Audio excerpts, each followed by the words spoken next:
It was a nice summer day. My 5-year-old son James was playing outside in the backyard of our suburban home. James always been a quiet boy. He plays by himself mostly. He never had many friends, but he has always had a wild imagination. I was in the kitchen feeding our dog Fido when I heard what sounded like James talking to someone in the backyard. I'm not sure who it was he could be talking to. Could he have finally made a friend? Being a single mom, it's hard for me to always keep an eye on my son, so I decided to go outside and check on him.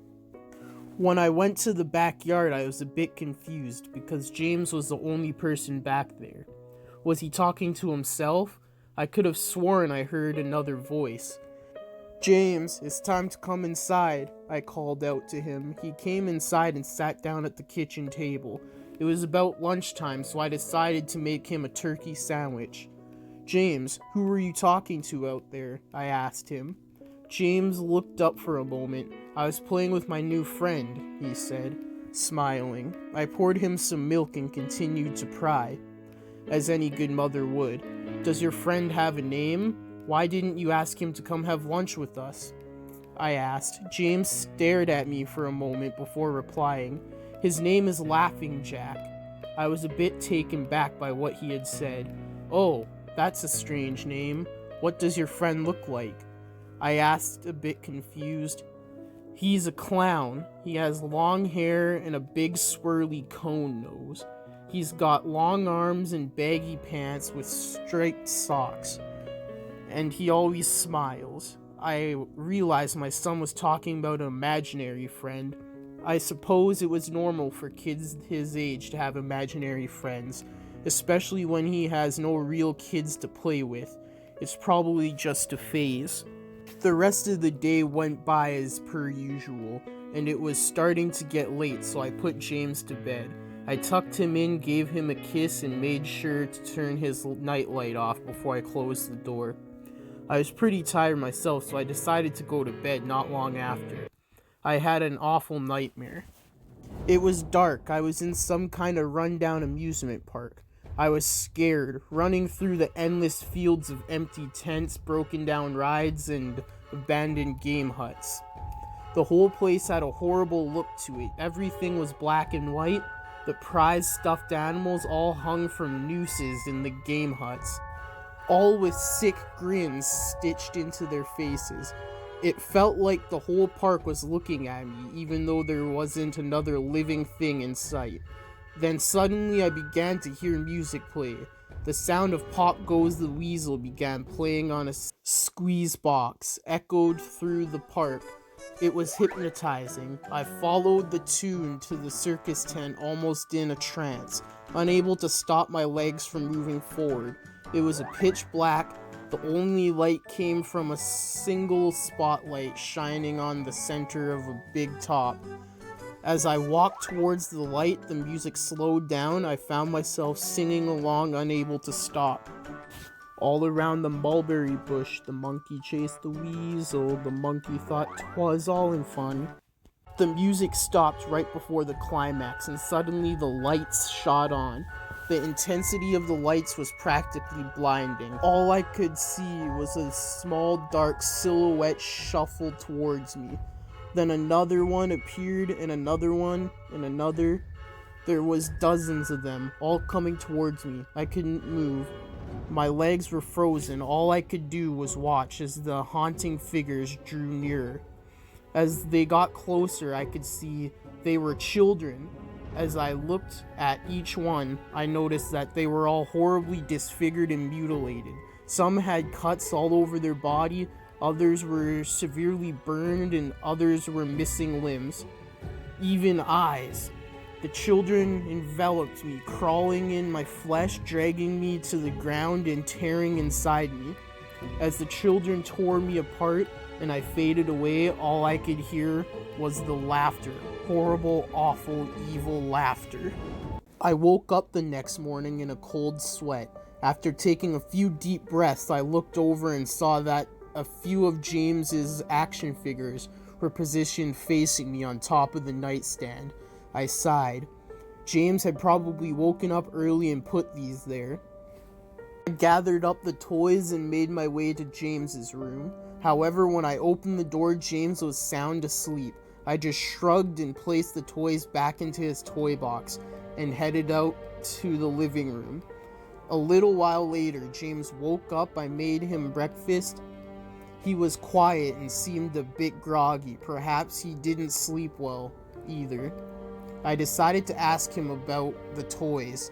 James, honey, did you put toys in Mommy's room this morning? His eyes shot up at me and for a moment then quickly glanced back down at his cereal. Laughing Jack did. I rolled my eyes and responded, well, you tell Laughing Jack to keep the toys in your room. James nodded and finished up his breakfast, then decided to go play out in the backyard. I went to relax in the living room and I must have dozed off because I woke up a couple hours later. Shit, I need to go check on James. I was a bit worried. It had been over 2 hours and I haven't checked on him. I stepped out into the backyard, but James wasn't there anymore. I was getting nervous, so I called out to him. James, where are you? Just then I heard a giggle come from the front yard. I rushed through the gate around the front of the house. James was sitting on the sidewalk. I breathed a sigh of relief and walked over to him. James, how many times have I told you to stay in the back? James, what are you eating? James looked up at me, then reached into his pocket and pulled out a handful of candies in all colors. This made me very nervous. James, who gave you that candy? James just stared at me, not speaking. James, please tell Mommy where you got that candy. James hung his head down and said, Laughing Jack gave it to me. My heart sunk. I kneeled down to look him in the eye. James, I've had enough of this Laughing Jack thing. He is not real. Now, this is a very serious situation, and I need to know who gave you the candy. I could see my son's eyes tearing up. But Mama, Laughing Jack did give me the candy. I closed my eyes and took a deep breath.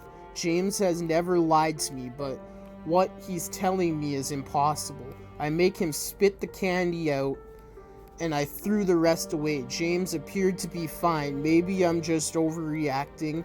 After all, he could have just gotten it from Tom and Lillian from next door, or Mr. Walker down the street. Either way, I'm going to have to keep a closer eye on James.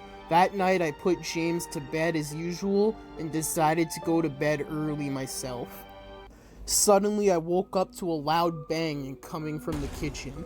I sprung out of bed and hurried down the stairs. When I got to the kitchen, I was horrified. Everything on the counter had been thrown to the floor, and our dog Fido hung dead from the light fixture.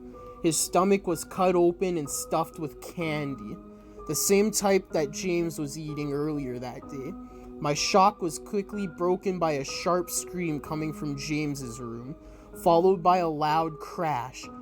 I quickly grabbed a knife from the drawer and moved up to the stairs with the speed that only a mother whose child in danger could have. I burst through the door and flicked on the lights. Everything in the room was knocked over and tossed on the floor. My poor son in his bed crying and shaking with fear. A pool of urine stained the sheets. I scooped my child up and ran out of the house and went next door to Tom and Lillian's house. Luckily, they were still awake. They let me use their phone and I called the police. It didn't take them long to arrive and I explained what had happened. They looked at me as if I were crazy. They searched the house, but all they found was a dead dog in 2 trashed rooms. The officer told me that someone had probably gotten into the house and done this right before making a quick escape. When they heard me coming up the stairs, I knew it wasn't true. All the doors were locked and none of the windows were open. Whatever was in my house didn't come from outside. The next day, James stayed inside. I didn't want him to leave my sight. I went into the garage and found his old baby monitor and set it up in his room. If anything comes into his room tonight, I was going to be able to hear it.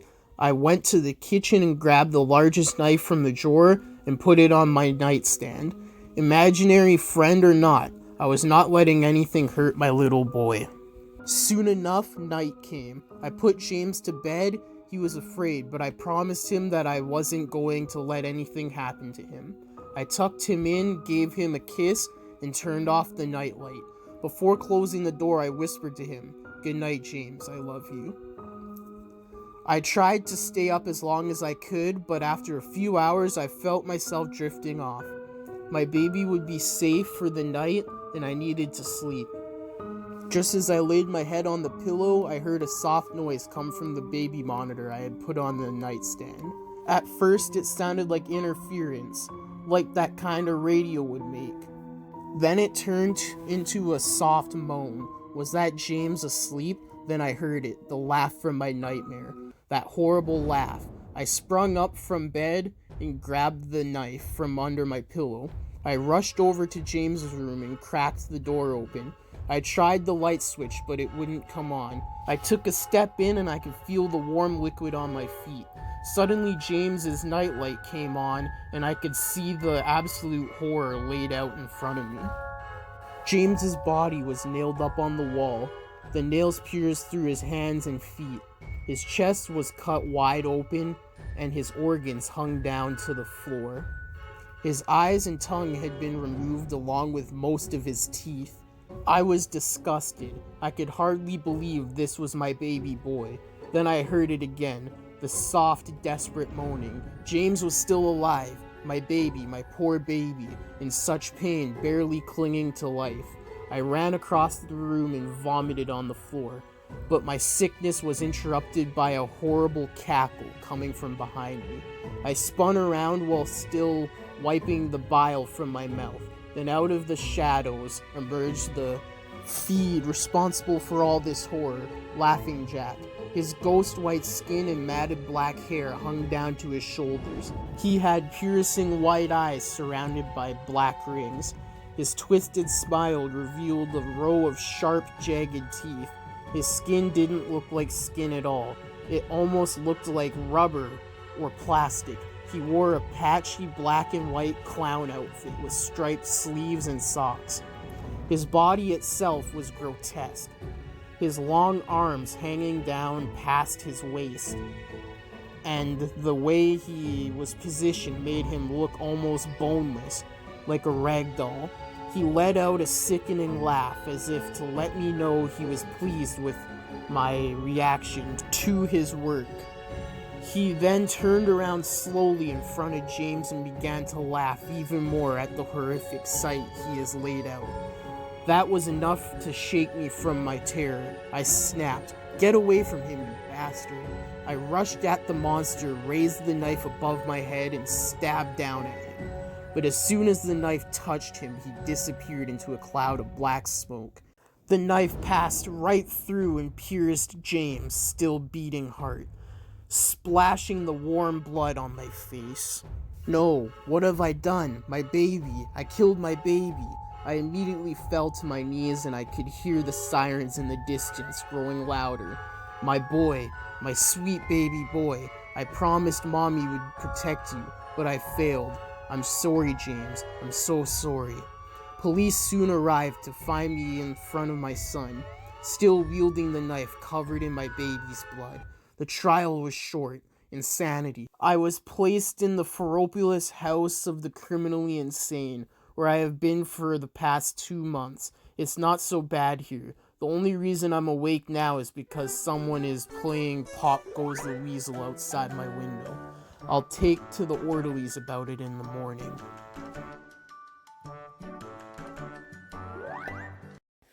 Hey guys, thanks for watching another video.